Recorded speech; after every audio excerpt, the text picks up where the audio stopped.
This is a special edition of Macro Voices with hedge fund manager Eric Townsend, the premier financial podcast targeting professional finance, high net worth individuals, family offices, and other sophisticated investors. Now, for this special edition of Macro Voices, here's Eric Townsend. Welcome to the inaugural episode of Smarter Markets, a new weekly podcast made possible by a grant from Abax Technologies. I'm your host, Eric Townsend. I firmly believe that the United States' position of dominance and leadership in the global economy was enabled by American entrepreneurship in the 19th and 20th centuries. America's entrepreneurs led the country to excel through the Industrial Revolution, and the key enabler that made it all possible was the fact that America had the most sophisticated and advanced capital markets, which funded the rapid growth and expansion of the entrepreneurial ventures which defined our country's success. The progress made in the 20th century, including winning the Cold War, was directly enabled by free market capitalism and robust financial markets, which provided the investment capital needed to fuel the growth of American business. And that directly resulted in unprecedented prosperity for American society. But today we face a crisis in capitalism. For good reason, many people are questioning whether our system still serves the best interests of society as a whole. But what went wrong? If capitalism was so great to start with, and if capitalism was supposedly what made the United States superior to communist Russia and China during the Cold War, why doesn't it seem to be working to our advantage anymore? In my mind, the answer is clear. Technology is the primary enabler of progress in the 21st century. I was a software technologist in my first career, and frankly, I think it's shameful how badly the finance industry has failed to embrace technology to improve capital markets and upgrade them to keep up with the times, to support a new era of global financial leadership for Western finance.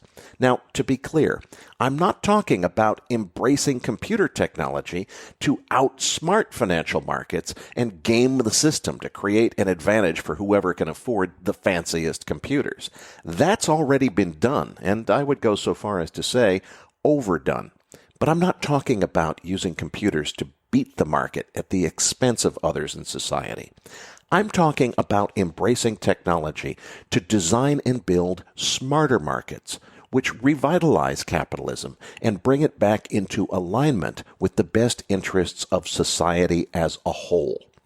The key to all of this is to go back to the reason that we allow financial markets to exist in the first place.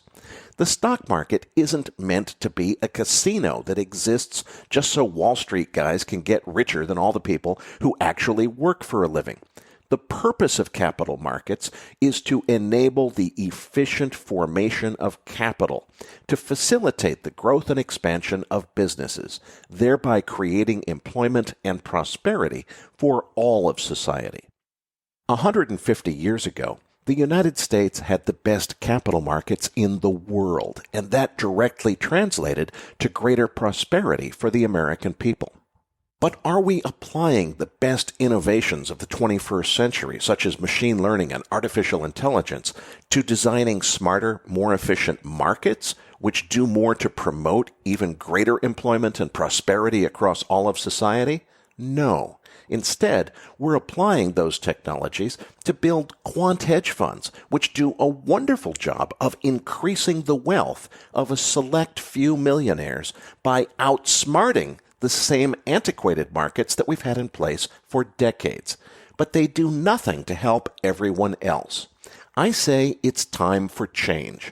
We need to refocus our industry on embracing technology, not for the purpose of beating the market, but for the purpose of improving the markets themselves, creating smarter markets. Markets that will enable the next 100 years of prosperity for society as a whole, by solving the present crisis in capitalism and realigning the function of capital markets with the best interests of society. So in this new podcast series, I'll be talking to leaders in both business and in finance. We'll discuss the shortcomings of financial markets as they're currently designed and talk about what could be done to make markets smarter than they are today. My guest for our inaugural episode will be Canadian billionaire financier Robert Friedman, an iconic figure in the mining industry. Robert built Ivanhoe Mines from the ground up, and that company has built and operated producing mines all over the world. So for starters, we're talking about an entrepreneur with a lifetime of experience producing essential raw materials needed to fuel economic growth, who's obviously a veteran consumer of investment capital. Robert understands from a businessman's perspective both how much his industry has evolved over the course of his career and how much capital markets have evolved to keep up with his needs. In recent years, Robert has become an outspoken advocate of the importance of cleaning up the environmental impacts of mining. So who better to ask how capital markets could be made smarter so that they directly incentivize socially and environmentally responsible behavior from other mining executives. But my interest in Robert Friedland doesn't end with mining. While he still serves as co-chairman of Ivanhoe Mines, the public company he built, he's since become more of a venture capitalist and international financier through his privately held Ivanhoe Capital Corporation. So he has serious experience on both sides of the negotiating table, as both a consumer and a supplier of investment capital to growing business ventures. Like most people, I have a preconceived image of mining executives as cigar-smoking, whiskey-drinking, Indiana Jones-type characters who probably wouldn't know much about the technology industry, which I grew up in. But Robert Friedland is anything but technology illiterate. He was one of the seed investors in Sirius XM Radio.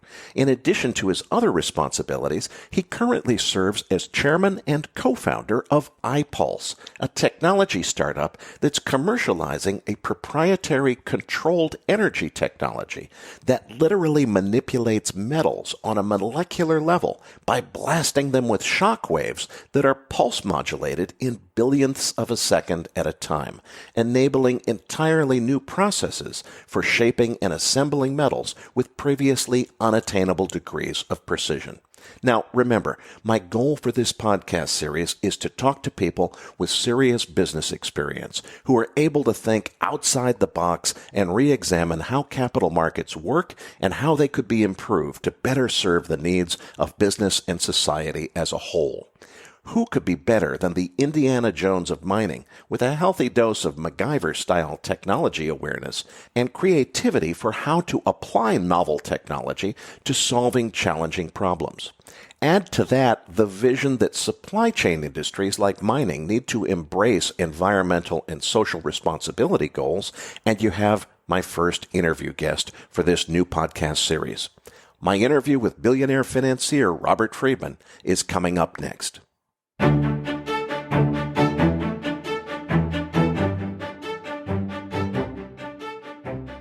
And now, with this week's special guest, here's hedge fund manager Eric Townsend. Robert, to christen this new podcast series, we're going to start a tradition of asking our guests to share a story from their life or career with our listeners. Now, in your case, it was recommended to me first, ask him about riding Hugo the camel across the Gobi Desert in Mongolia. And then they said, wait a minute, it's Robert. Maybe he's got a better story than that. Ask him his favorite story. Hard for me, Robert, not to at least take the bait. What camel are we talking about? And where does playing camel polo come into this story? Wow. Well, I'm sitting in Singapore at 1 degree north latitude. And, our organization has been working all over the world for the last 40 years. And my friend Josh Crum at ABAX is really in love with the pictures he's seen of my camel, Hugo. He's a large male racing camel. He's an albino. And he makes his living eating shrubbery in the Gobi Desert, say 75 to 100 kilometers north of the Chinese border. He was presented to me as a gift by the local mayor in the Gobi Desert, where we went into the Gobi Desert sort of like John the Baptist, dressed in sackcloth and ashes, eating honey and locusts, having visions, looking for a giant copper mine. And we found one in an area that looks pretty much like Mars in the Gobi Desert. It's much larger than France, with a population of less than 50,000 people. The local people there are true nomadic people. They move from point A to point B every few days with their camels, their goats, their sheep, and their horses, and their vicious guard dogs. And it's a real honor to have them give you an albino camel, because most of these camels have dark red hair. Once in a while, it's sort of a genetic freak, you get a blonde, and they make camel blankets. And since the blonde fur is less common, the camel blankets that are blonde in color trade at a premium. In fact, Mongolia is a world capital of cashmere. That cashmere comes from the neck of their goats, right underneath the sort of the chin of the goat. They get very high quality cashmere. So yeah, I've got a camel named after a heroic geologist, Hugo Dummett. His name is Hugo, and he is an extraordinarily beautiful animal. I would recommend everybody go to the Gobi and go for camel rides. There are two kinds of camels in the world. There's the Bactrian camel, which is the one I'm talking about, with two humps. You get a hump in front of you and a hump behind you that you can hang on to with a lot of fat in it. That's where they store their fat. So you don't fall off. It's like you put your legs on each side like a horse. And they have this wonderful soft gait, and you're way up high. You know, your eyes are probably 4 meters off the ground. So you get a real good view of the horizon. The horses look tiny. The Arab camels, you got to sit on them sideways on one hump, kind of hanging off the side, like Lawrence of Arabia. So I recommend the Bactrian camels. So fantastic animals. You know, they come from outer space. They get cranky. They don't like to get up and carry a load. The Mongolians learned how to deal with them. And my camel is named Hugo, but I can't bring him to Singapore, obviously. So he's just enjoying his life up there. Is it true that you've actually played polo on camel polo in the Absolutely. snow? Yeah. Well, you know, the Mongolians are polo players. They play them on these little polo horses, very tough little animals, smaller than an Arabian stallion. And it's a very rough game. I mean, they basically started playing polo allegedly where the ball was a human head. I mean, this goes back to Genghis Khan and beyond. But they started playing polo with camels in the last 20, 30 years in the Gobi Desert. And that is a fantastic thing to do, to see. They do that in the winter. And we were lucky to have the World Camel Polo Championship at our mining project in the Gobi. And, it's freezing cold. It's a very rough game. And it's just an incredible thing to see. So normal polo is rough enough. You know, if you're down there in Chile or Argentina, they play a lot of polo. You fall off a horse, it can hurt, but imagine falling off a camel. You're a lot higher up. The Mongolians are very tough people. They're like Hopi or Navajo. And that's one of their great sports, along with wrestling and archery, is camel polo. Well, Robert, I must say you're one of few people I've met who's traveled to far more countries than I have and has seen more cultures than I have, and I'm quite envious. I want to move on, though, to the core subject of today's interview, having to do with investing in markets. You know, a huge trend that's gotten a huge amount of traction lately is ESG, environmental, social, and corporate governance, cognizant investing, thinking about investing in responsible things. And what this tends to lead investors to is investing in clean tech companies. And I know you run a clean tech company. It also leads to a lot of emphasis on electric vehicles. Elon Musk seems to be the poster boy for this electric vehicle change that's causing everybody to think about a new future for the world where there are no carbon emissions and it's 100% electric vehicles. And it's interesting to me to see that there's almost unlimited capital available to these industries because so many people want to invest in electric vehicles. But I stop and I ask myself, wait a minute. Let's just back up and think about the supply chain here. Let's assume that we're going to replace all the internal combustion vehicles in the world with electric vehicles. That necessarily means you would have to rebuild the electrical distribution grids in all major countries in the world because we don't have anything close to the capacity to recharge that many vehicles. Do we have anything close to the copper mining capacity needed to, make all the copper to both build the EVs in the first place, as well as to create the electrical distribution grids? And probably more importantly for our audience, it's easy to see that copper is necessary. I would imagine there are other metals like nickel and lithium that go into the battery systems. What are the other things that come from the mining industry or that come from the supply chain that maybe people don't think about when they envision this EV revolution? Yeah, well, this is sort of a cosmic question. We're living on a ball of iron, primarily iron and silica. We're rotating on our axis at over 1,000 miles an hour, and we're hurtling through space at about 38,000 miles per hour around the sun. And our species, is living in a very thin biosphere, a remarkably fragile biological system. And now we sort of have a global consciousness, perhaps exacerbated by a virus that isn't even a sentient being. And, everything is now clearly connected. A bat flew out of a cave in Yunnan. Maybe his name was Wilmer, and he took a shit into a rice paddy somewhere in southern China, and where a pig was sitting there. And that virus from the bat got into the pig, and then Mr. Wong took the pig to market in Wuhan. And that virus has gone global, and perhaps it's going to be responsible for evicting the President of the United States from the White House. So we have a very fragile system where when a butterfly flaps its wings, the whole world changes. Now, the world has been addicted to hydrocarbon for about 100 years, since the birth of the automobile. The automobile was the first thing, that comes to mind about something that really and truly went viral. When Henry Ford figured out how to mass produce a car in 93 minutes, there were hundreds of car companies that followed the Ford Motor Company, but the big winner was John D. Rockefeller, who was producing crude oil. Because he didn't have to figure out which car company would succeed or fail, crude oil became the biggest business in the world, and its derivatives, natural gas, gas stations, distribution, refining. Exxon used to be, super ultra giant company. And all of a sudden, we've got disruption. We have, through mass telecommunications, the internet, broadband, wireless, everybody knows that there's going to be a strident and considered effort to get the world off of the burning of coal and off of the burning of hydrocarbon. It's inevitable, and the fundamental decision has been taken sort of by our Jungian mass consciousness. There are red states and there are blue states in the United States, but the automobile industry cannot build cars just for the red states. Once California mandates electric cars and New York follows, it's just much more efficient to start making electric cars and making the transition.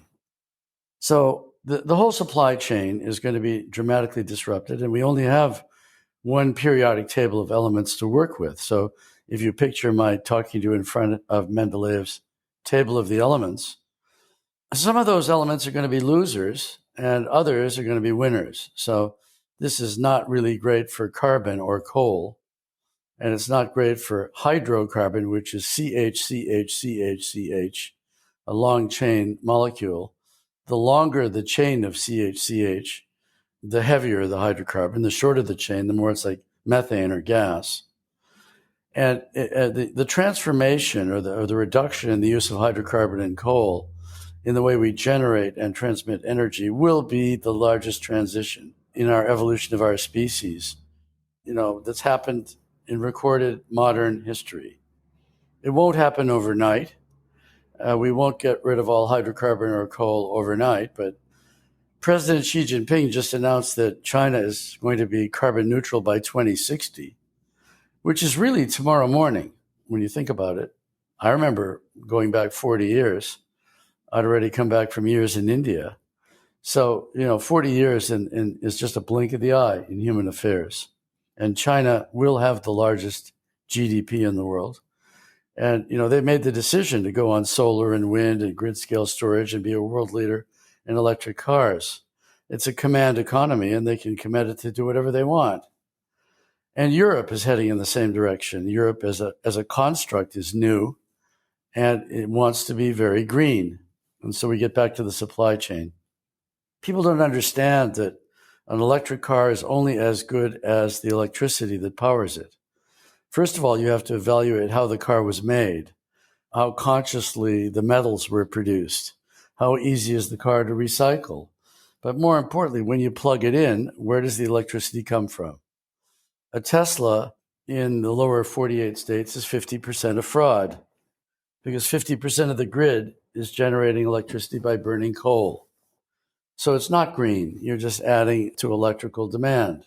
But there are benefits anyway because you're reducing urban air pollution. When you burn a hydrocarbon in an internal combustion engine, you generate these tiny sub 2.5 micron particles that go in your lungs like a roach motel. They go in and they never come out. And those particles are now known to lead to dementia and heart disease and cancer. So at least an electric car in an urban environment cleans the air. Urban air pollution is a really, really dangerous and poisonous thing in major cities like London, England, or New Delhi, or Beijing, all over the world. They need to clean the air. The secondary benefit is you could, in theory, design a more conscious supply chain, top to bottom. And that's the big disruption we're talking about. It's sort of in dollar terms, $50 or $100 trillion scale opportunity in how we generate electrical energy, how we utilize it, how we store it, how we transmit it. And that's going to really crowd a few elements in the periodic table. So I'll be kind to you and tell you the winners right now, because we obsess about looking forward in time and seeing what metals we're going to need to get there from here. So aluminum is a big winner because one trend is lightweighting. If you're going to build a car or a motorcycle or a bus or a train, and you want to push it a given distance with a given amount of energy, you want it stronger and lighter. So aluminum is competitive against steel. So the Ford F1 pickup truck, F-150, the new one, is made out of aluminum. And then you can make that aluminum a lot stronger by adding scandium. Scandium aluminum alloy is incredibly strong and light and recyclable. It makes the aluminum something like titanium. Fantastic alloy in aircraft and cars and buses and trains. So scandium is a big winner. scandium. There's a member of the periodic table you probably never thought about.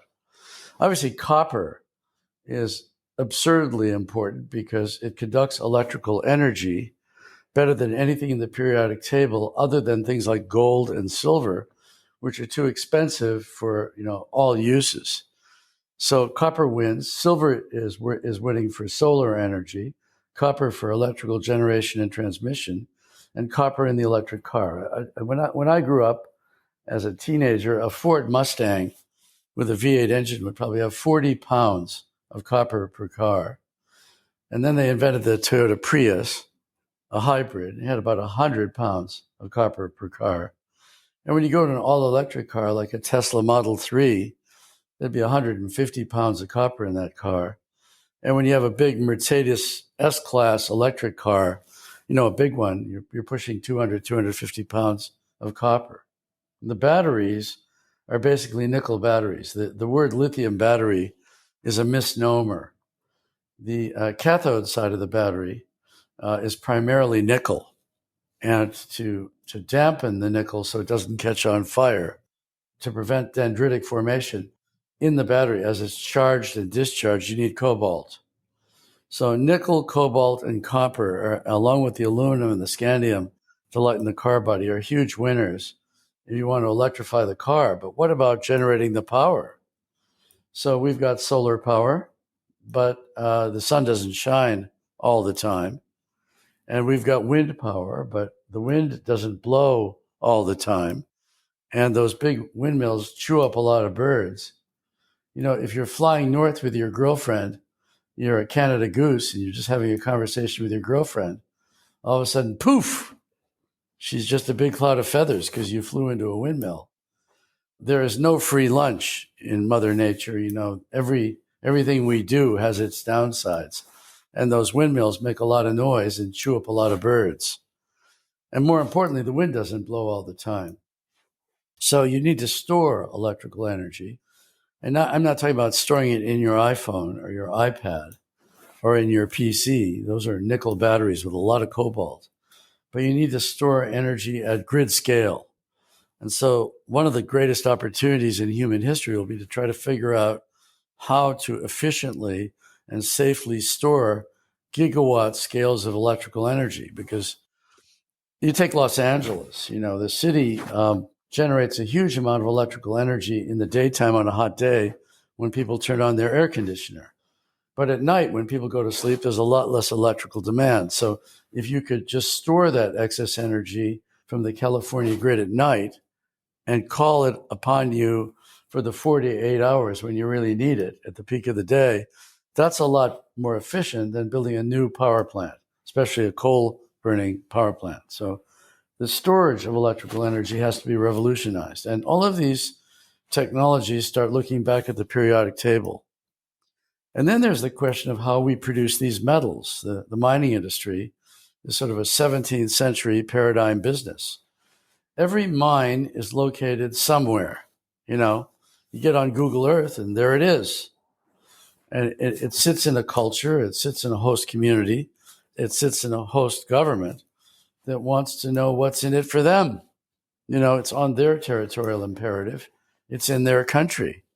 And so you have to worry about what is a sustainable long-term deal between international capital and the people who grew up around the mine. The same thing could apply to hydrocarbon, but this is becoming a big issue.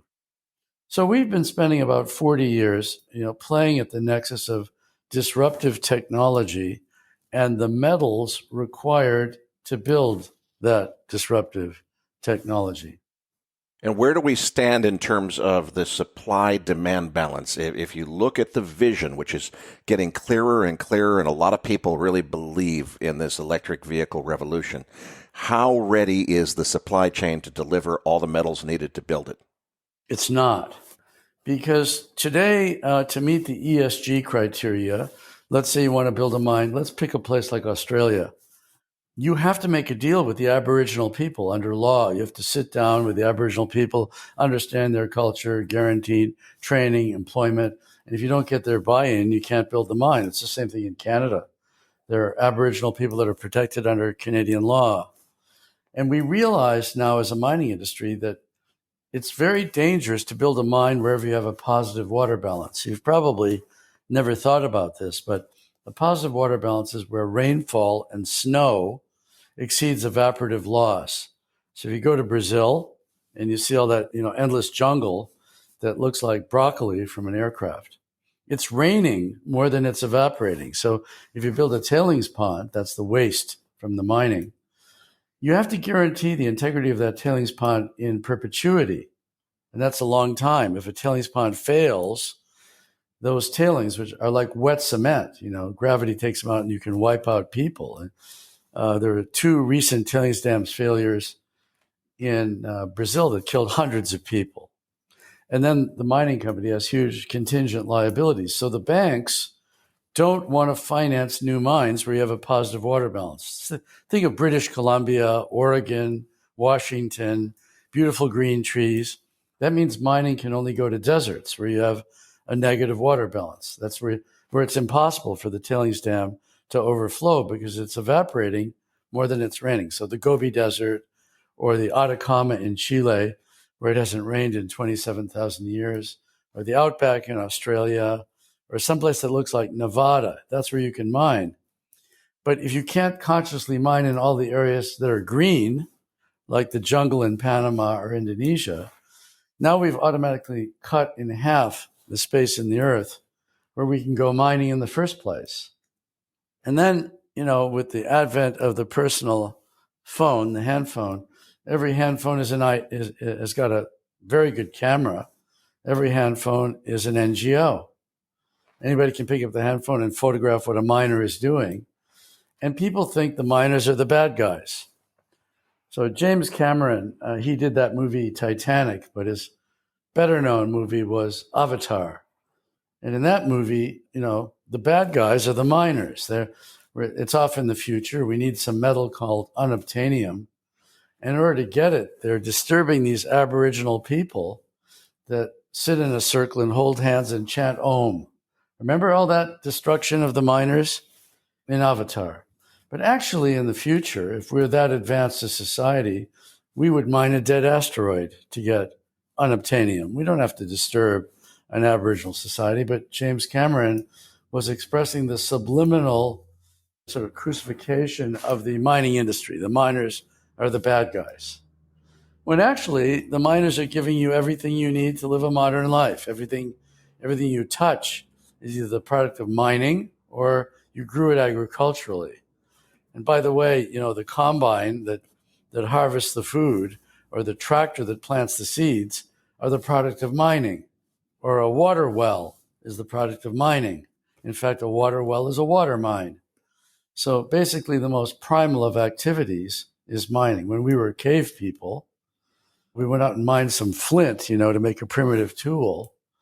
And then we mined some iron to make a weapon, or some bronze to make a better weapon. We've been mining as a species for something like 40 or 50,000 years. But now mining is undergoing a revolution. And we need it, because if you want to stop mining hydrocarbon and coal, you're going to need a huge increase in metals prices to give the stimulus to mine properly. I mean, if you've got a very great mine, and by definition, let's define mining, ore, O-R-E, you've heard of gold ore, nickel ore, copper ore. Ore is rock that you can mine at a profit. Now, if you have a big delta between the cutoff grade, the break-even grade, and the market price of the metal, let's say that the grade of the ore is 3 times what you need to recover the costs. Some people say when you live in the United States, you work for Uncle Sam for the first 5 or 6 months of the year to pay your taxes, and the rest of the year is the money you keep. Well, in mining, the first 10 or 40 or 50% of the ore is what you mine to recover your capital and operating costs. If you've got a great mine, if you're at the bottom of the world cost curve, you can afford to build schools and hospitals and do agricultural products and employ women and train people and really benefit the local community. But you need a great mine to do that. You need a tier 1 world-class mine with 100 years of life and at the bottom of the world cost curve. The problem is that it takes our industry 10 or 15 years minimum to discover a tier 1 mine, and another 5 years or 10 years to bring it into production. So most of the great copper mines in the world, are in Chile, but they were discovered around the turn of the century, and they're extremely low grade, and they're not green. They're the opposite of green, because the mining industry is mining lower and lower grade copper ores, chewing up ever larger amounts of electrical energy, generating more and more global warming gas to mine that low grade iron ore. Is it possible for copper mining to be a green industry? Well, it has to be. By definition, right now in Chile, you've got a shortage of electrical energy. The Argentinians don't like the Chileanos. Argentina has a lot of electrical energy. Chile is deficient in electrical energy, but Chile has the capacity to put up a huge amount of solar power to power their mine. The problem is, again, the sun doesn't shine around the clock. Or they could build a nuclear power plant to desalinate seawater. They're drawing down too much of the water table in Chile because it's so dry that the water is not really a renewable resource. It's like an oil field. When you pump water at a mine like Chuquicamata, the world's biggest mine, there's a limited water resource. So you have to replace that with seawater, but you have to desalinate that seawater. That's energy intensive. And then you have to pump it uphill from, say, sea level to 10 or 11,000 feet elevation. That's incredibly energy intensive to get the copper. So on a global scale, we're not only looking for the best copper, but we're looking for the most efficient copper to be mined, the lowest cost in terms of its impact on the earth. And in that sense, the highest grade copper is the greenest copper. If my copper mine has 10 times the grade of your copper mine, I'm using 1/10 of the concrete, 1/10 of the steel, 1/10 of the electrical energy. My tailings dam is 1/10 as big, so my footprint on the earth is much smaller.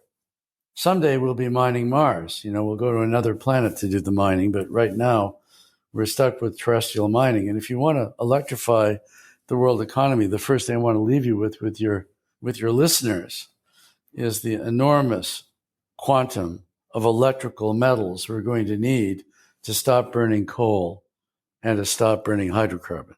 So the whole system has to be revolutionized, top to bottom. And Elon gave the traditional automakers a hot foot. But when you buy a BMW or you buy a Mercedes or you buy a GM product, you used to see the sticker price there on the window. Now you'll see how much global warming gas that car produces as it moves from point A to point B, and more importantly, how much global warming gas was generated in making that car, like bringing it to you. And that goes to the metals, that goes to the raw materials in the car, and it also goes to the recyclability of that car. Recycling or urban mining will be a huge issue, that when that car, sort of ends its mine life, you want to toss it into a big system and make a new car out of it. Recycle the nickel and the copper and the cobalt. Now, the batteries are called lithium batteries, but they're not really made out of lithium. They're made out of nickel and cobalt. So a fundamental understanding of what it takes to make this revolution is what we're talking about. So do you get where I'm coming from so far, Eric? I do, and what I'd like to do next, Robert, is to tie this into a hypothesis of mine about ESG investing and run this by you.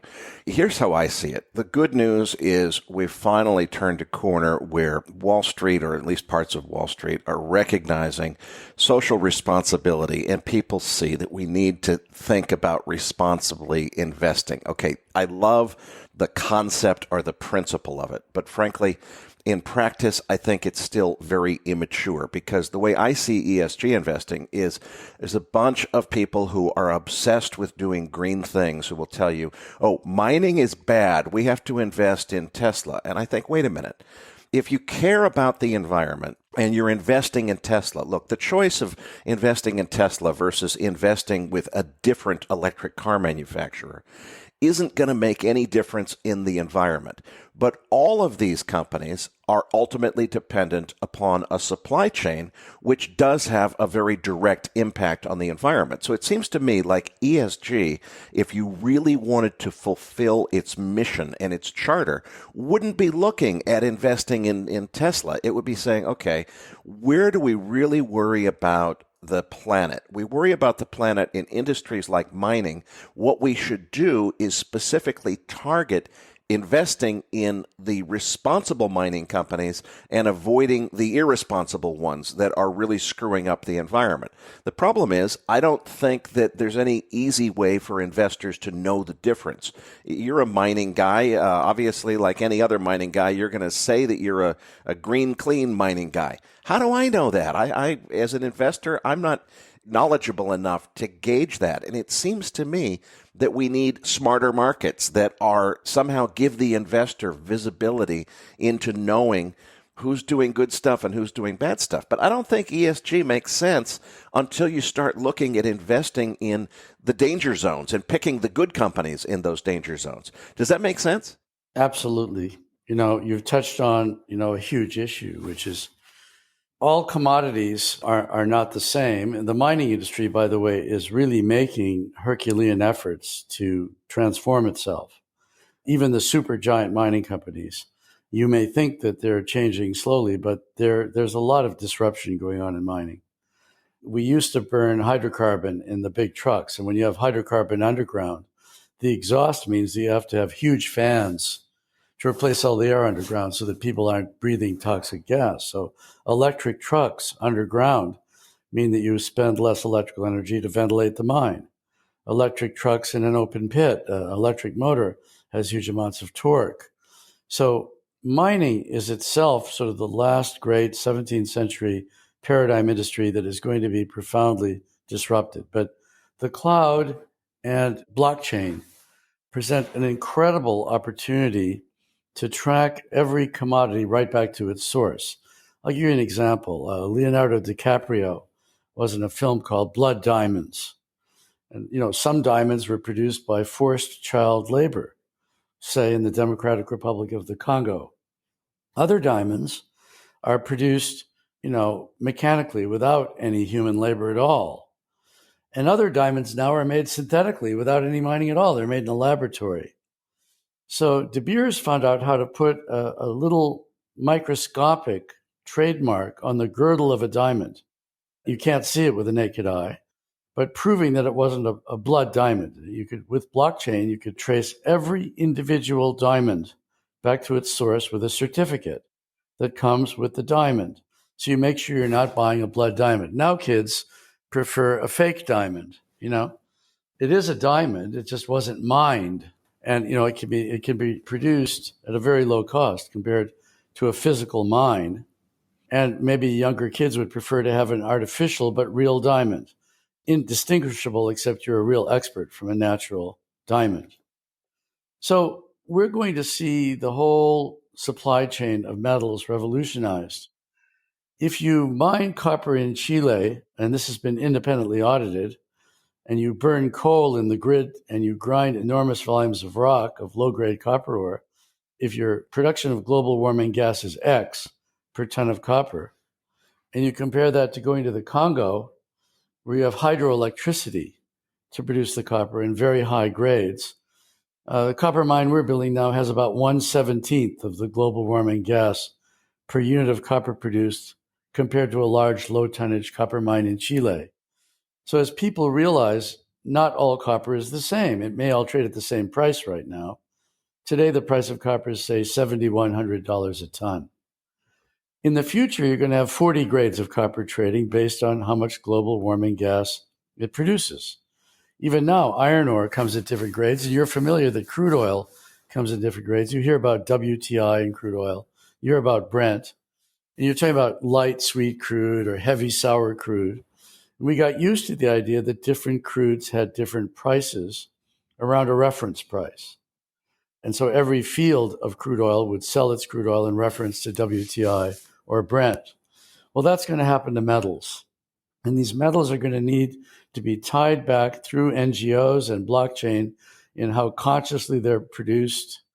Independent people will audit all the ESG aspects, and mining companies will have to do an annual audit, an independent audit of everything they do, so that institutional investors that are interested in these issues not only look at the financials of a company, but can rationally quantify all of the environmental, social, and governance aspects. So if you go to my mining company and you read the ESG section, it's huge, and we're just starting, but, the whole company is designed from the ground up to provide opportunity to women, to have training in the labor force, and try to mine as consciously as possible. So we went looking for metals where we knew we could find hydroelectricity. So Russia has a huge amount of hydropower. Rusal is the world's largest aluminum company, and Oleg Deripaska has enormous hydroelectric dams up there. So he can produce very clean and green aluminum. Other countries can't do that because they've got to burn coal in order to make aluminum. So I think all of these things are going to be tracked by a blockchain back to fungible electronic markets. So let's say you're BMW or you're Mercedes or Daimler, and you want to convince your constituency that you're super green. All of the attributes that go into the car, how you make the rubber for the tires, what you're recycling in the liners of the seats, are you killing cars to make the leather, or is it indistinguishable synthetic leather? Are you eating Beyond Beef, are you eating a cow? When you go back to global warming gas, we really have to see, where does it come from? So Breakthrough Energy Ventures is Bill Gates' sort of visionary fund to try to knock the cover off the ball in disruptive tech, and he fully understands the supply chain. And you should listen to Bill Gates talk about this subject because it's fascinating. Like, take the steel industry. Steel is producing about 9% of the world's global warming gas.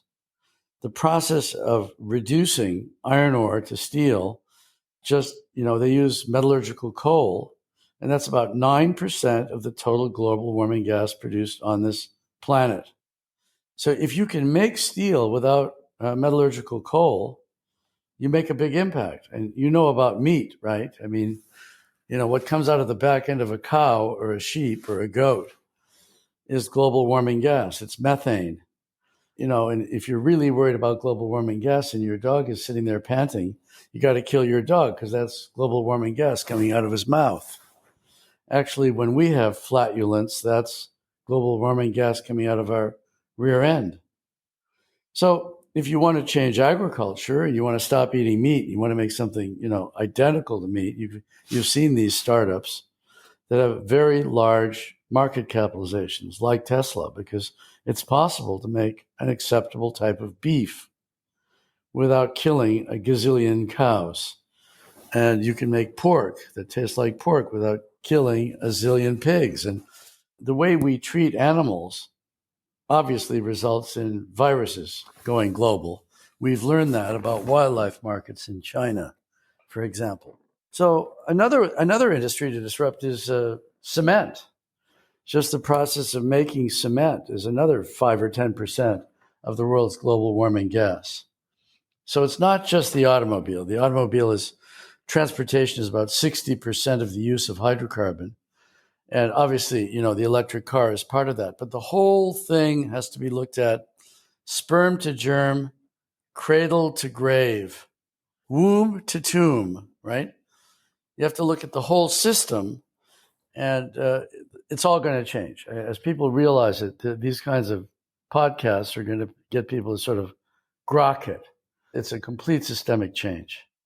Robert, I want to go back to a few of the things that you've said, because you described the mining industry as evolving, but kind of evolving slowly. It seems to me that what would make the mining industry evolve much more rapidly would be if they had the kind of capital being handed to them that Elon has being handed to him. So if we can figure out how to reward the mining companies that are mining responsibly, I think the capital that begets is going to rapidly increase the pace of mining becoming a more responsible industry.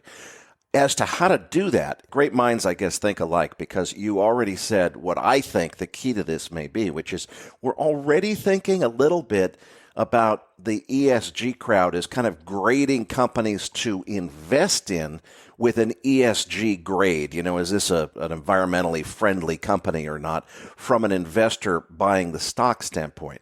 What we don't have yet is commodity markets where there are grades of commodities based on how responsibly that commodity was produced. It's the same grade of copper in the sense of metallurgically what it contains. But there's a green grade that was produced without screwing up the environment and exploiting child labor and so forth. And there's a non-green grade that doesn't have those characteristics. I think that enables a new era of consumer responsibility, because now you can start to sell people, look, don't just buy an electric vehicle, but buy an electric vehicle that's made from 100% green copper, which is certified not to have exploited any child labor in any country around the world, and is certified not to have done a long list of other things that I'm sure you could think of that I can't think of. My question to you is, what else can we do to think about how to improve the way markets work? We already talked about the idea of grading commodities and maybe using a blockchain to make sure that the system is honest back to the producer. What else can we do to make the market smarter so that the markets themselves directly incentivize more responsible behavior on the part of the producers of commodities? Well, this is already happening, but there's two kinds of incentive. There's a negative incentive where I come and hit you on the head with a club. So, the Norwegian State Pension Fund or BlackRock, the largest fund manager in the world, just says, we're not going to invest in coal companies. We just don't want coal companies in our portfolio. That is a negative incentive.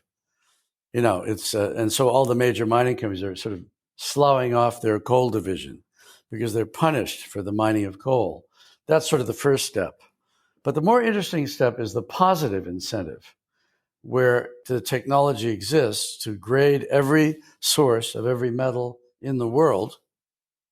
And the same thing would apply to agricultural production, and reward it for those people that are willing to pay a premium for making certain that you're not having a heavy footprint on the environment. So obviously, if you buy a car right now in Los Angeles and you just buy a little gasoline car, it costs less than the typical electric car made by Elon Musk. Elon is trying to drive the cost of, say, the Model 3 down to where it's comparable to an internal combustion engine. And I believe we will get there in a couple more years.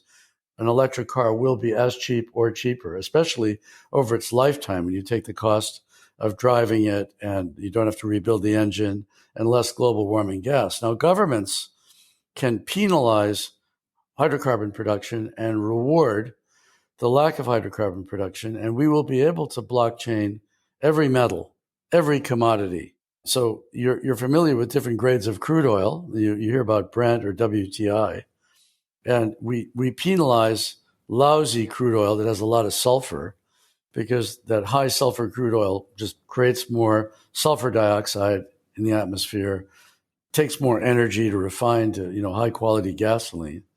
That analogy is going to apply to all metals. Very soon in Singapore, we will make electronic markets where there'll be 30 grades of copper, 30 grades of nickel, 30 grades of lithium from individual mines.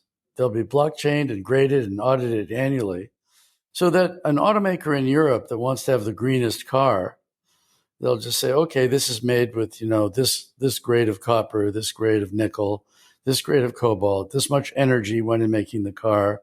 The mines have been audited to split roughly half the take with their local communities over the mine life. So the whole definition of sustainability will be revolutionized.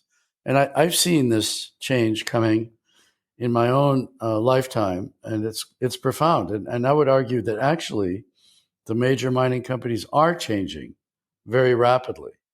The culture is changing very quickly, and it's a combination both of government fiat and necessity. Now, Joe Biden just recently said, if he were running the country, he would encourage the mining of copper in the United States. Previous Democratic administrations weren't very favorable to mining because they had that old attitude that all mining is evil. But it is dawning on people that you're not going to electrify anything without copper metal. So, governments are very concerned about their whole supply chain. China has been worrying about this for a long time. China has central planning. They decided to build, to be the world leader in electric cars with state planning. They said, well, we don't want to be dependent on hydrocarbon coming from the Middle East. If we have a dispute with the United States, they have a better Navy. So it's in our national security interest to make electric cars and use solar and wind. So China is actually leading the world in this green revolution. No matter what you may think about the Chinese, good or bad, they have very intelligent planning. And so they've gone out to secure their entire supply chain of copper and nickel and other critical raw materials. Just yesterday, the Chinese said they're going to make it legal for all Chinese to buy copper on the Shanghai Exchange. When they did that with rebar, that's reinforcing bar, the price exploded. So that's why copper went up so much yesterday. China's doing very well. Now, America and Europe are also going to have to worry about their supply chain. And it's not just for consumer items like Apple computers or electric cars. It's also for the Department of Defense, because the very definition of what you need is changing. And so in our lifetime, we're going to see the electrification of everything: cars, buses, trains, skateboards, hoverboards, motorcycles, and then aircraft, and then hovercraft, drones, and drone delivery. So, you put a little rectifier on your back porch the size of a dime, and you call up Amazon and tell them you want to order a pizza. Well, that drone that brings it to you will have a hydrogen fuel cell, an electric motor, and then they'll have to engineer it to make it as quiet as possible. Otherwise, it'd be too many honeybees running around, and it'll deliver your pizza to your back door. But the whole system is going to have to be revolutionized, and people underestimate the role of the miners. I would call this the revenge of the miners. You don't like crude oil? You don't like coal? You want the world to be green? Well, then we're going to see the revenge of the miners. We're going to need much higher metals prices to stimulate the exploration and production process.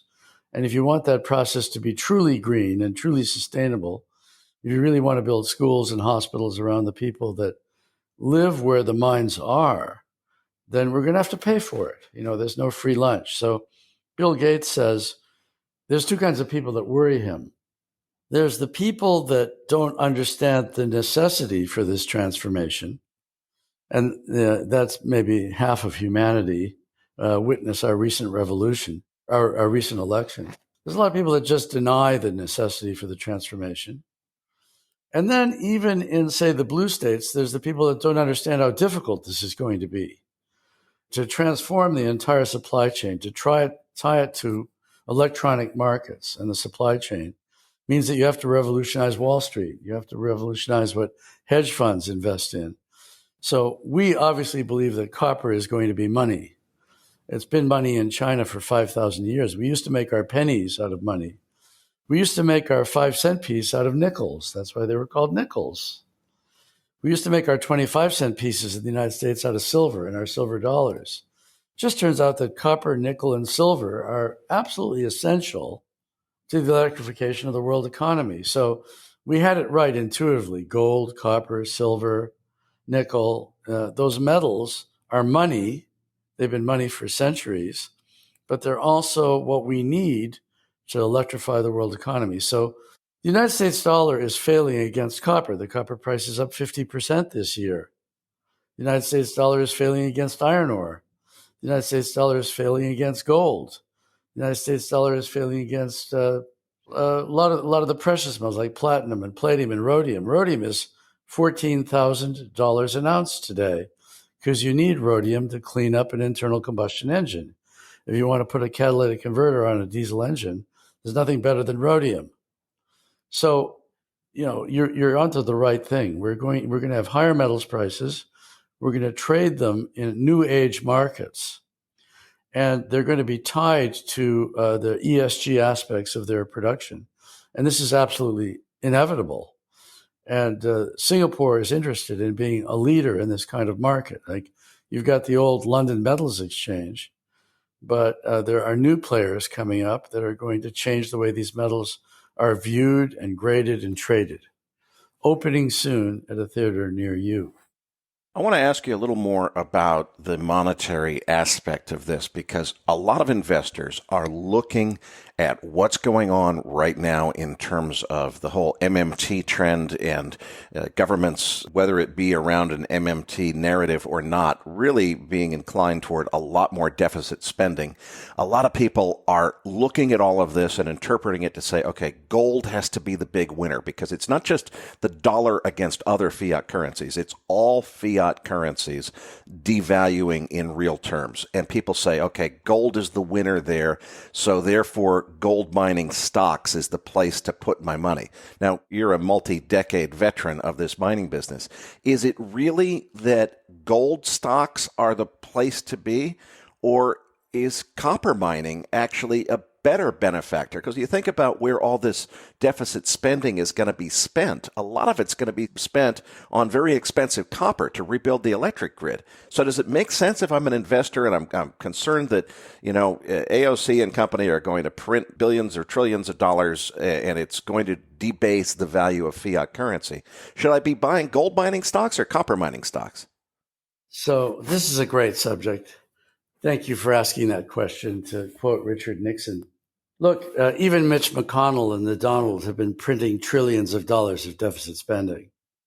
And so the market right now is always looking for a big monetary stimulus, which just means more monetary creation. And the older generation are sort of gold bugs.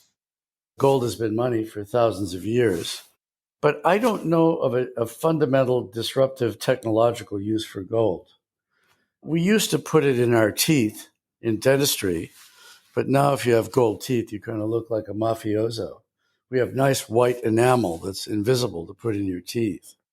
It is used in aerospace electronics. There are specialty uses in electronics for gold. But basically, we can use silver, we can use tin in electronic circuits.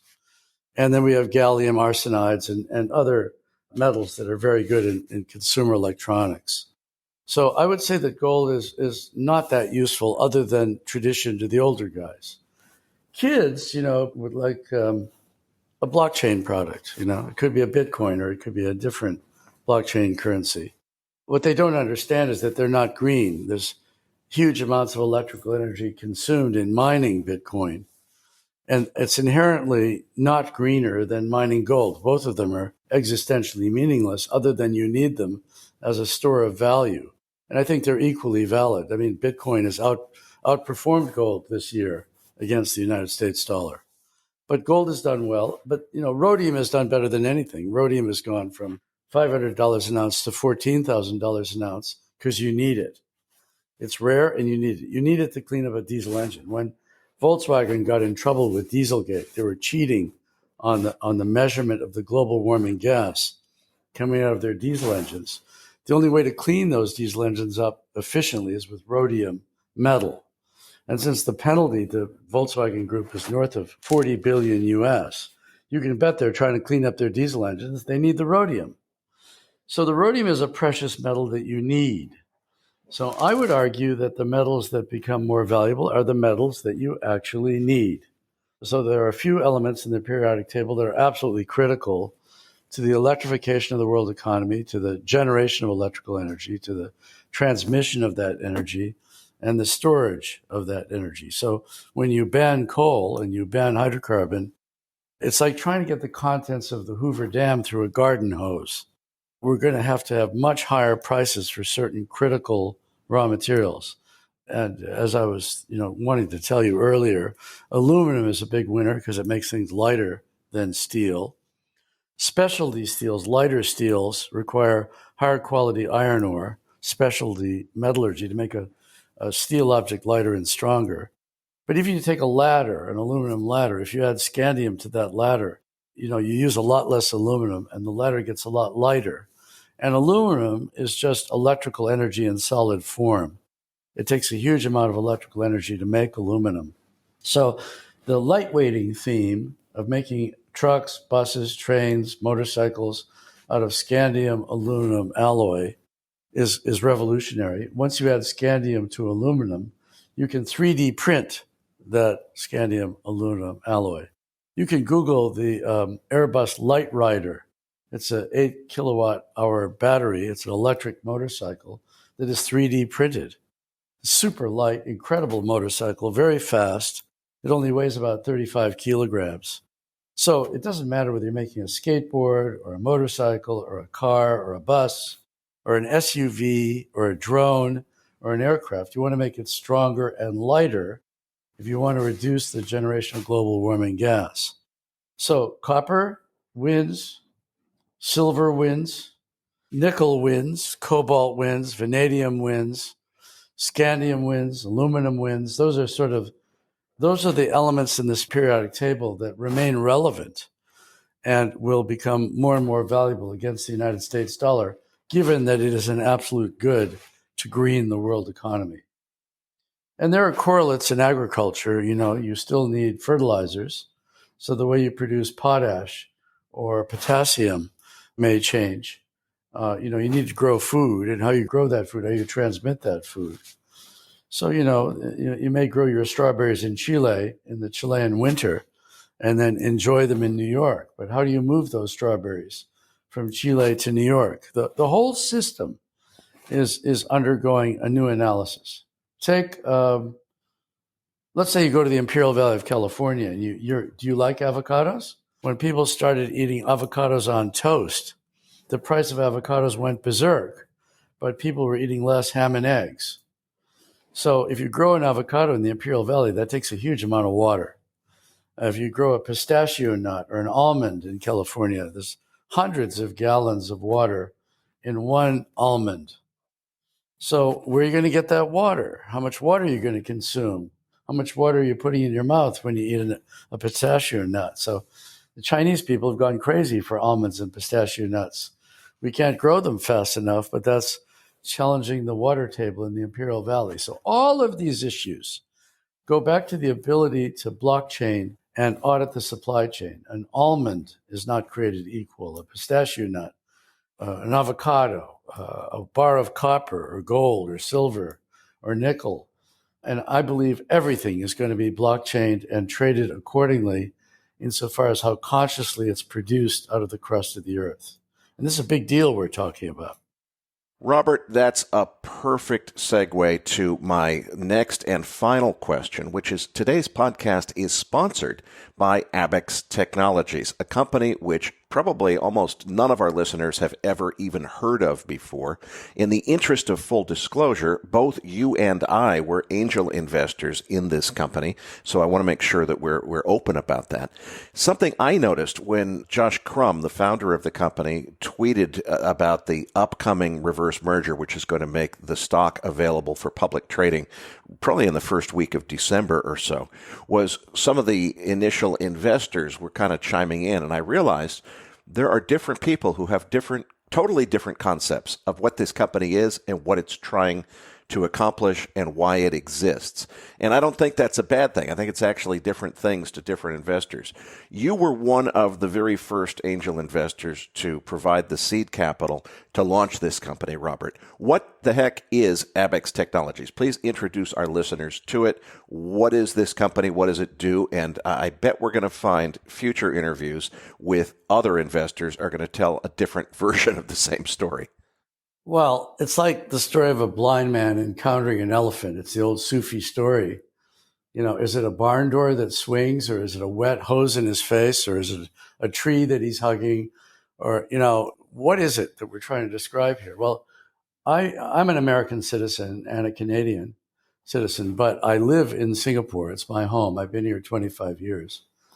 Singapore is a little island of rock with no natural resources, no water, no agricultural potential to speak of, and no hydrocarbon endowment, and yet it has a GDP higher than the United States. And, coming from the vision of Lee Kuan Yew, it's been amazingly well governed. Sort of has a governmental system halfway between China and the United States. And it's a very interesting society to study. Now, Singapore wants to be the world leader in the most dynamic part of the world. We just had a trade agreement amongst all the Asian countries. And, if you want to get long Asia, that's where we're going to have growth no matter what happens. Greater Asia would go from China, Japan, Korea, down through Vietnam, Cambodia, Laos, Thailand, Singapore, down to Indonesia and Australia. This is the most vibrant part of the world economy. So metals used to be traded in the London Metals Exchange or in the COMEX in Chicago or in New York.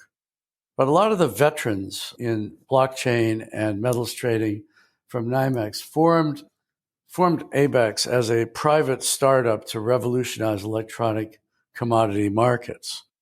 And they found a fertile home here in Singapore.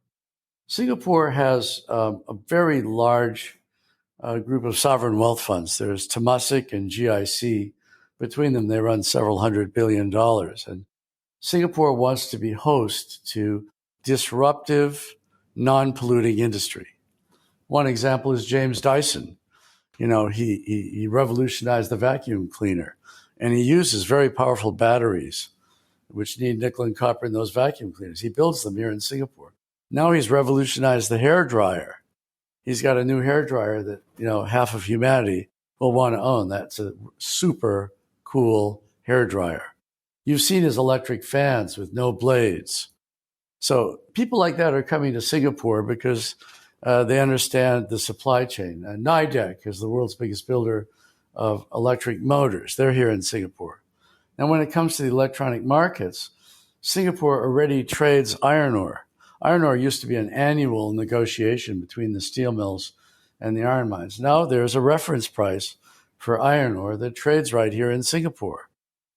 So Singapore wants to go to the next step and really revolutionize markets for virtually everything. And this is the place for it to happen. So Josh came out of Goldman Sachs. He used to trade gold and other metals. He's a good friend of my son. They both went to the Colorado School of Mines, which is one of the toughest engineering schools in the world. And I got to know him because we have a lot of mutual friends and my son. And I started listening. He had created a sort of an electronic way to trade gold. Now, it may interest you to know that the Chinese are working on a blockchain currency. The Chinese kuai, or renminbi, has hardened against the US dollar about 7% this year. But what if the Chinese decide to back their blockchain money with gold, for example? That becomes a very attractive fungible currency, and they would escape the control that the United States government has over China because we control, electronic money. The banking system runs primarily on dollars. I think there's going to be a lot of different currencies, not just Bitcoin or Ethereum, but you're going to have commodities that really are real things. So if you need nickel, copper, cobalt, aluminum, scandium, and you need it, conscious, why wouldn't that be a money if a Bitcoin is money? When you see a picture of Bitcoin, it's ludicrous. They show you a coin, with a B on it. Well, what is that physical coin that sort of denotes Bitcoin in your subconscious made out of? It's sort of shiny and yellow to make you think it's like gold, but it's not. It's just a bunch of electrons mined with a huge amount of electrical energy, and represents a very real store of value to a lot of people. Of course, it can finance the dark web and create a lot of social problems around the world. So governments are going to want to have their own, blockchain currency. And I think a lot of that's going to happen right here in Singapore. I think ABAX is the type of startup that has some real industry veterans, and they're going to start in a series of verticals. So liquefied natural gas is a transition fuel as you get away from crude oil. It's one of the world's biggest fungible markets. They can make that market and drive down the cost of LNG and make it transparent. Then they could go to gold and silver and copper and nickel and make very transparent markets for different grades of gold, silver, copper, and nickel based on how much global warming gas is associated with it. And here you have a favorable, forward-looking host government that wants to make these electronic markets. I mean, Singapore is an amazing country. I've been here 25 years watching the country reinvent itself repeatedly. Like, they used to make silicon chips here. It was a world leader. And then, you can make a chip factory cheaper in the Philippines or Vietnam or Taiwan. And so they lost the silicon chip industry. So they've replaced it with other industries like Mr. Dyson coming here to make hair dryers, or Josh coming here to make an electronic market in commodities. Singapore is remarkably dynamic. The amount of capital here involved in Bitcoin or in blockchain or in innovative, disruptive industry is amazing. A little island with 5 million people that, are going to be a huge market. Now, it started because this island was favorably located for shipping under the British Empire. You have the Straits of Johor. If you're coming from the Indian Ocean on your way to China or Japan, Mother Nature made you stop in Singapore. They made a market here in everything, in agricultural production, in coal and in oil, and then they started storing crude oil on this island. And now it's going to become, a phenomenal electronic market. So ABAX has local backing here. And, I've gotten to know a lot of people here in Singapore. And I love the vision. And, I got involved as an angel investor because we'd like to have our copper certified as the greenest copper. And we'd like it to find a market-driven, appropriate premium for how clean and green our copper really is. And so, we have to make our own future, and that's what ABAX is part of. I think the depth of the management and the vision of the people is remarkable. I mean, these are real veterans out of the NYMEX, the COMEX, these kind of current incumbents in these electronic markets. But this young lad who came out of Goldman Sachs in the metals trading business has got the right idea. So older people like me just write him a check and try to help him along his way. But it's part of this whole transformation that we've been talking about for the last 45 minutes, and a critical part of it. Robert, I've been trying to decide whether the stock is really going to pop when it starts trading publicly in the beginning of December, because on the one hand, you and I share a very similar vision of what this is, and it's really about the transformation into smarter markets, getting away from really a commodity trading system that was based on what you saw in the movie Trading Place. It was a bunch of screaming guys, ex-football players, forcibly pushing their way to the front of the trading pit to scream, I'm buying or I'm selling. We're going not only to electronic markets, but to really, I think, the embracement of digital bearer instruments, which to my thinking is what is going to be pioneered by Abex. Do you think anybody's going to get it and understand that that's what this is about, or are they going to see it just as some ex-Goldman guys starting another commodity exchange, which is going to trade one or two contracts? Big deal. It only takes a tiny fraction of 1% of all the smart people in the world to get it, and the value goes up. When we first started with countries issuing cellular telephone licenses, like Craig McCaw got in the cellular telephone business and got it started. He sold that spectrum to AT&T, became a billionaire. And then Millicom got started, where people are going around to third world countries like Burkina Faso or Nigeria and securing the local cellular telephone spectrum.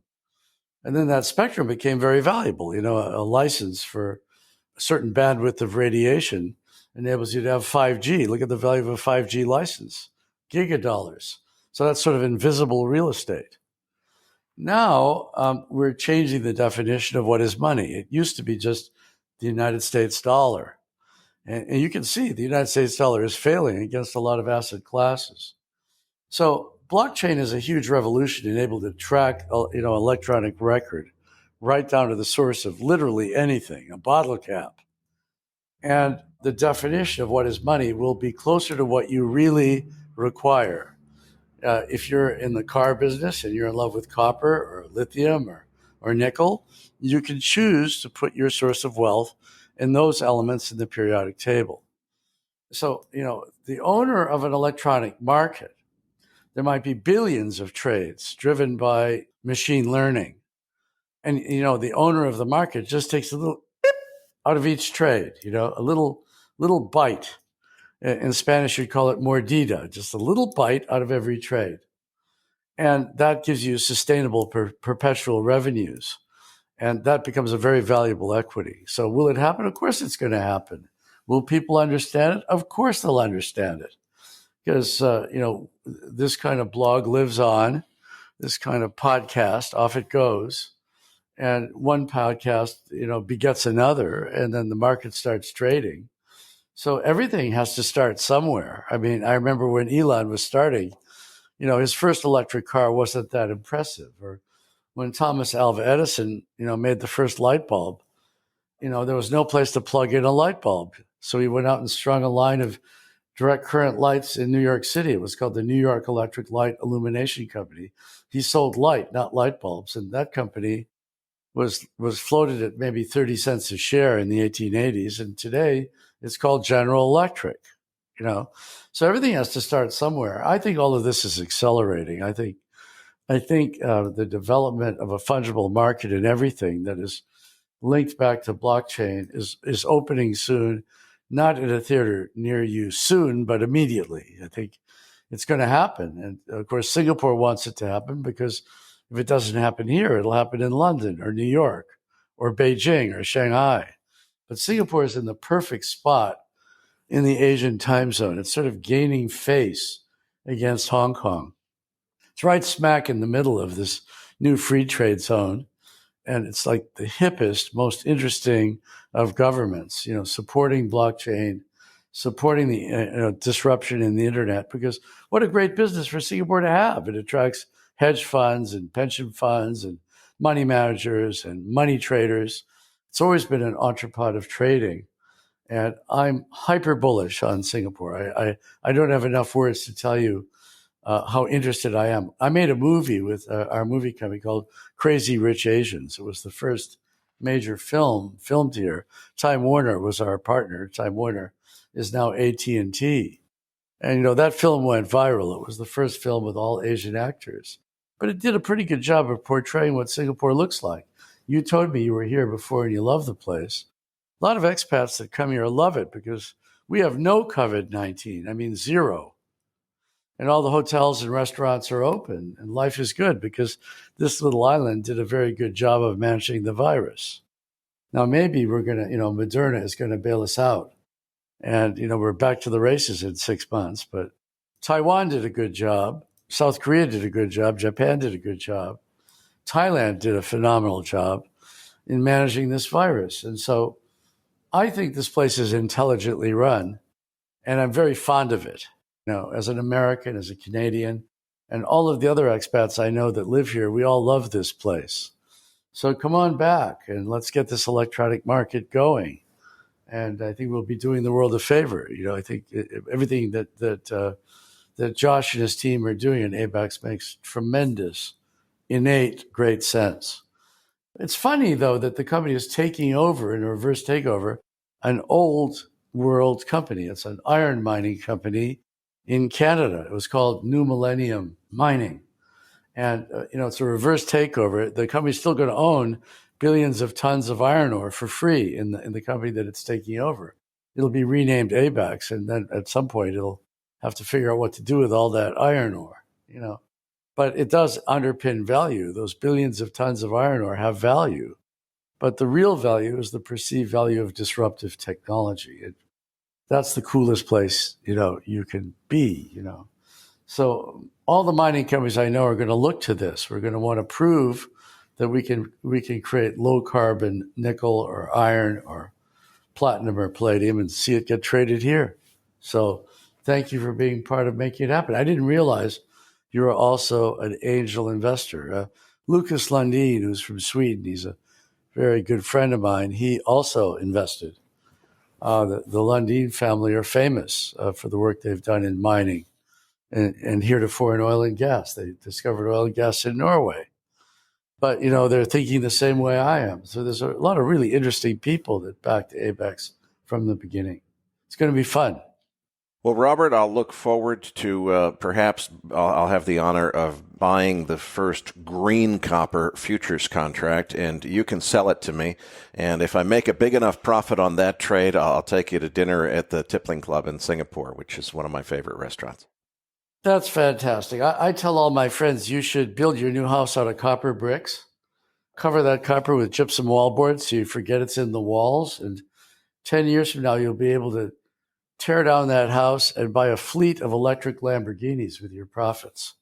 It's a form of money, and we love it. It's not that we don't like gold. We like getting gold with our copper, but I think you hit it right with nickel and cobalt and copper and vanadium and these metals, and finding a better way to trade it, make them available to everybody on this planet. We need it. And I should also mention, or give you the opportunity to mention, you do still run the Ivanhoe Mines dynasty, if you will, and you're doing a lot of work. You've got a big project in the DRC right now, the Democratic Republic of the Congo, doing green copper mining. Tell us just a little bit about that before we let you go. That's been independently audited to become the second largest copper mine in the world. And in the near future, some Scandinavian governments will announce that they've audited our copper production as being the greenest of the green copper. It's hard to get audited by a government, but we produce very little global warming gas because it's all hydroelectric power. It's our own captive hydroelectric power plants that we upgraded. And it's extremely high grade, and it's all mechanized. So the mine, it doesn't exist on the exploitation of human labor. And so, it's a lot of fun. You go to www.ivanhoemines.com and go to our ESG section and read about what we're doing. So, we're an interesting mining company. We came out of that world, but it's by no means the only thing we do. Later on, we can talk about a severe disruption in how we're going to use electric energy itself, but we'll make that a subject for another day. Well, Robert, I'd love to have you back for another interview in coming weeks, and we'll get back to that subject and I'm sure many others. We're going to need to leave it here in the interest of time.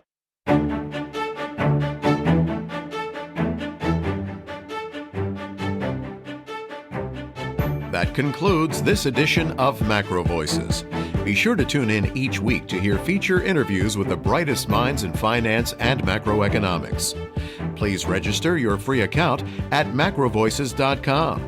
Once registered, you'll receive our free weekly Research Roundup email containing links to supporting documents from our featured guests and the very best free financial content our volunteer research team could find on the internet each week. You'll also gain access to our free listener discussion forums and research library. And the more registered users we have, the more we'll be able to recruit high-profile feature interview guests for future programs. So please register your free account today at macrovoices.com if you haven't already. You can subscribe to Macro Voices on iTunes to have Macro Voices automatically delivered to your mobile device each week free of charge. You can email questions for the program to mailbag@macrovoices.com, and we'll answer your questions on the air from time to time in our mailbag segment. Macro Voices is presented for informational and entertainment purposes only. The information presented on Macro Voices should not be construed as investment advice. Always consult a licensed investment professional before making investment decisions. The views and opinions expressed on Macro Voices are those of the participants and do not necessarily reflect those of the show's hosts or sponsors.